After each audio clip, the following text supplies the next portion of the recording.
Welcome back to my channel infinite Shiksha. बच्चों कैसे हो तुम? उम्मीद है कि आप बहुत अच्छे होंगे और आपके एग्जाम की तैयारी भी बहुत अच्छी चल रही होगी। मैं बात कर रहा हूँ आपकी माइक्रो इकोनॉमिक्स के chapter number 9 theory of supply. अभी तक जो हमारी वीडियो बन चुकी हैं उसमें हम बना चुके हैं आपकी ऐसी वीडियोस जिसमें मीनिंग है सप्लाई के, इंडिविजुअल सप्लाई है, मार्केट सप्लाई है, फैक्टर डिटर्मिनेंट्स ऑफ सप्लाई है। आगे की जो कहानी है वो है लॉ ऑफ सप्लाई की। ज़्यादा मुश्किल नहीं है, बहुत आसान है, लेकिन उसके नेक्स्ट क्वेश्चंस जो हैं उसको समझने के लिए लॉ ऑफ सप्लाई को समझना भी ज़रूरी है और फैक्टर अफेक्टिंग ऑफ सप्लाई भी आपको पता होना चाहिए। तो हम बात करते हैं सबसे पहले लॉ ऑफ सप्लाई की। लॉ ऑफ सप्लाई यानी पूर्ति का नियम। लॉ ऑफ सप्लाई क्या है बच्चों? हमने जो फैक्टर अफेक्टिंग ऑफ सप्लाई पढ़ा था उसमें जो मेन फैक्टर था price of good. Price of good जिस तरह सप्लाई पर अफेक्ट डालते थे वो पूरी तरह से लॉ ऑफ सप्लाई की तरह काम करते थे। लॉ ऑफ सप्लाई जो है वो प्राइस ऑफ गुड्स से रिलेट ही करता है। यानी हम बात करते हैं प्राइस ऑफ गुड्स की और क्वांटिटी सप्लाइड की, तो हम यहाँ कह सकते हैं कि law of supply price of goods और क्वांटिटी सप्लाइड के बीच पॉजिटिव रिलेशन को एक्सप्रेस करता है।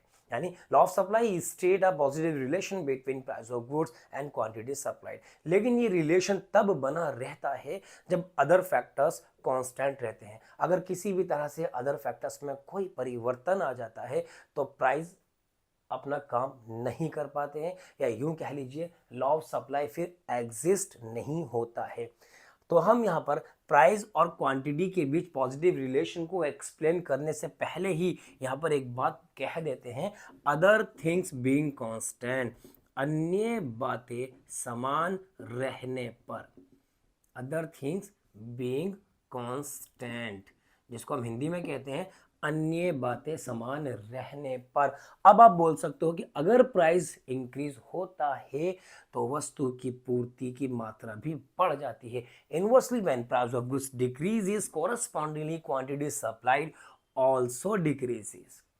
तो ये जो काम कर रहा है प्राइस सप्लाई के ऊपर, इसे कहते हैं लॉ ऑफ सप्लाई। अब इस बात को एक टेबल से और डायग्राम से भी मेंशन किया जा सकता है। हम यहाँ पर टेबल बनाते हैं।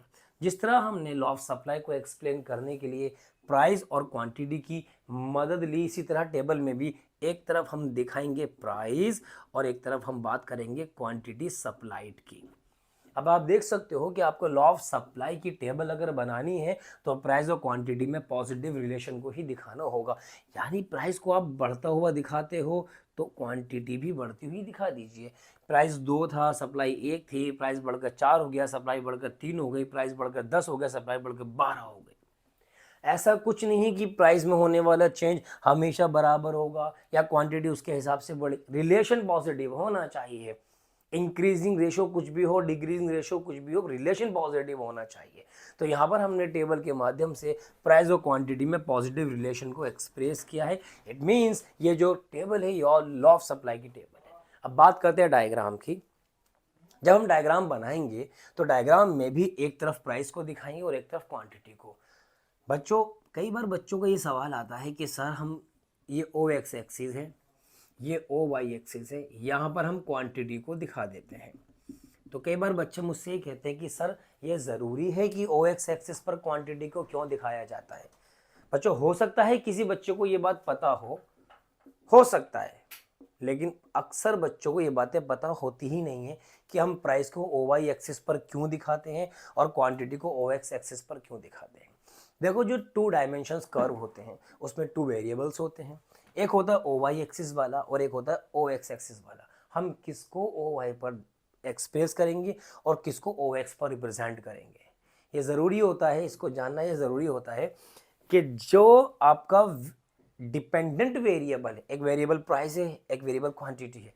अब आप देखो डिपेंडेंट कौन सा है और इंडिपेंडेंट कौन सा है। इंडिपेंडेंट और डिपेंडेंट वेरिएबल के मीनिंग को अच्छे से समझ लो।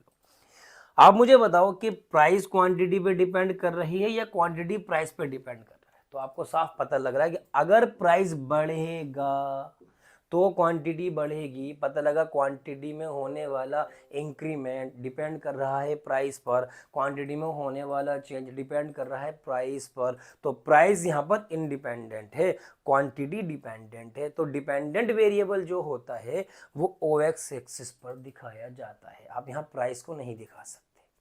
और इंडिपेंडेंट वेरिएबल जो होता है उसे ओ वाई एक्सिस पर दिखाते हैं, आप यहाँ क्वांटिटी को नहीं दिखा सकते। ये थोड़ी सी मैंने आपको additional information they the diagram से रिलेटेड। अब बात चल रही है प्राइस और क्वांटिटी के हिसाब से हम लॉ ऑफ सप्लाई को रिप्रेजेंट कैसे करेंगे कर्व पर। मुझे ये बताओ कि प्राइस और क्वांटिटी में according to law of supply कैसा रिलेशन है। आप सब कहते हो जी पॉजिटिव रिलेशन है। जब किन्हीं दो चीज़ों में पॉजिटिव रिलेशन होगा तो उनका कर्व भी पॉजिटिव स्लोप का बनेगा। पॉजिटिव स्लोप कैसा होता है? पॉजिटिव स्लोप होता है left to right upward, left to right upward या राइट टू लेफ्ट डाउनवर्ड, ऐसा ही बनेगा। और ये कर्व बन गया सप्लाई का। ये सप्लाई कर्व जो है प्राइस और क्वांटिटी में पॉजिटिव रिलेशन को एक्सप्रेस कर रहा है। बहुत से बच्चे बोलेंगे सर हमें तो रिलेशन नजर नहीं आ रहा।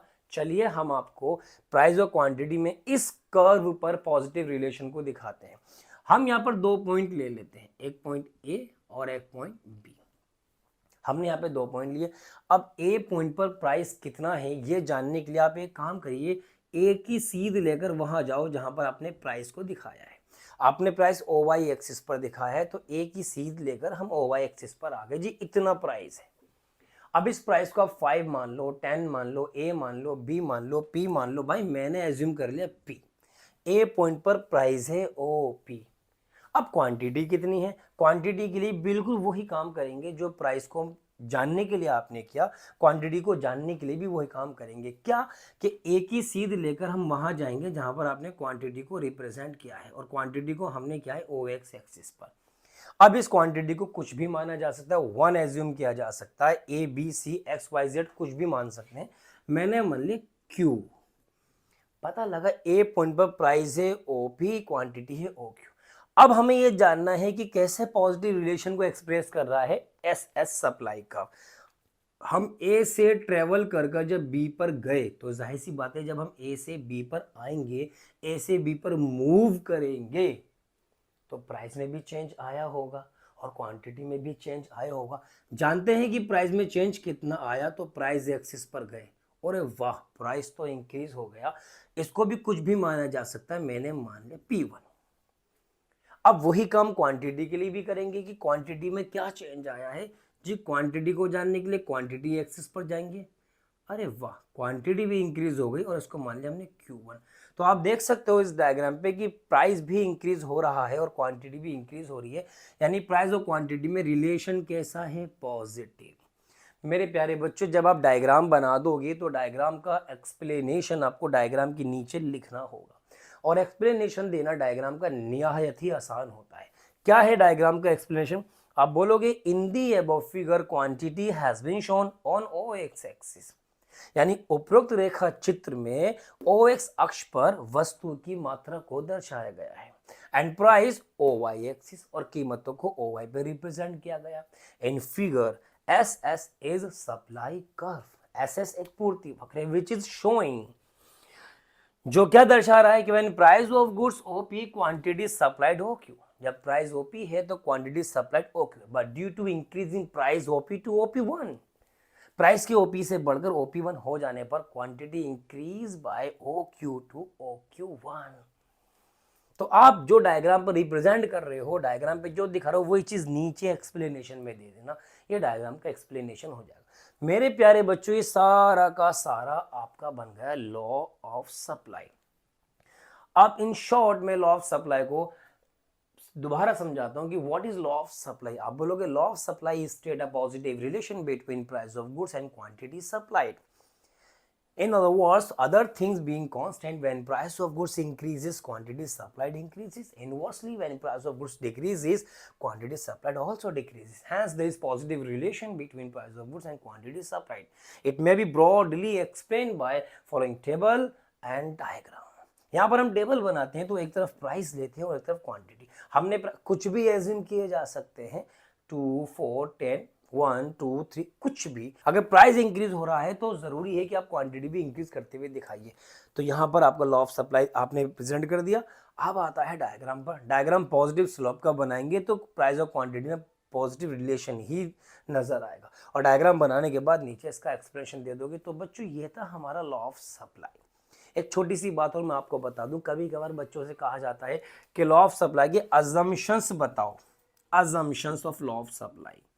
यहां पर लिख देते हैं हम assumptions of law of supply. पूर्ति के नियम की मान्यताएं। क्या होती है मान्यताएं मेरे प्यारे बच्चों? आपने ये क्या लिखा है? Other things being constant, main factor को छोड़कर जितने भी फैक्टर्स सप्लाई को अफेक्ट कर रहे थे, all the factors are known by other things, other factors. उन सभी फैक्टर्स को वन बाय वन आप यहां लिख दोगे, नोट चेंज। फॉर एग्जाम्पल जैसा था एक प्रोडक्शन टेक्नोलॉजी, तो आप यहां लिख दोगे no change in production technology, no change in production technology. ये आपका अजम्पशन कहलाता है, यानी अदर थिंग्स को आप वन बाय वन करके नो चेंज करके लिख दीजिए।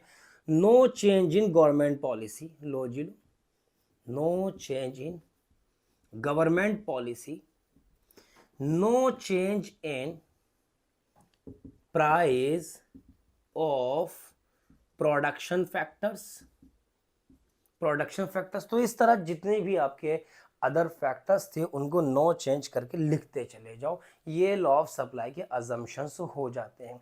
मेरे प्यारे बच्चों, लॉ ऑफ सप्लाई में अभी नहीं था। नेक्स्ट वीडियो में मैं आपको बताने जाऊंगा कि जो इंक्रीजिंग क्वांटिटी ऑफ सप्लाईड है और इंक्रीजिंग सप्लाई है, इनमें क्या चेंज है। इसके बेस पर आपका क्वेश्चन ज़रूर बनता है। तो प्यारे बच्चों, अगर वीडियो आपको पसंद आई है तो लाइक करें, शेयर करें और कमेंट तो बिल्कुल करना ना भूलें। Thank you very much.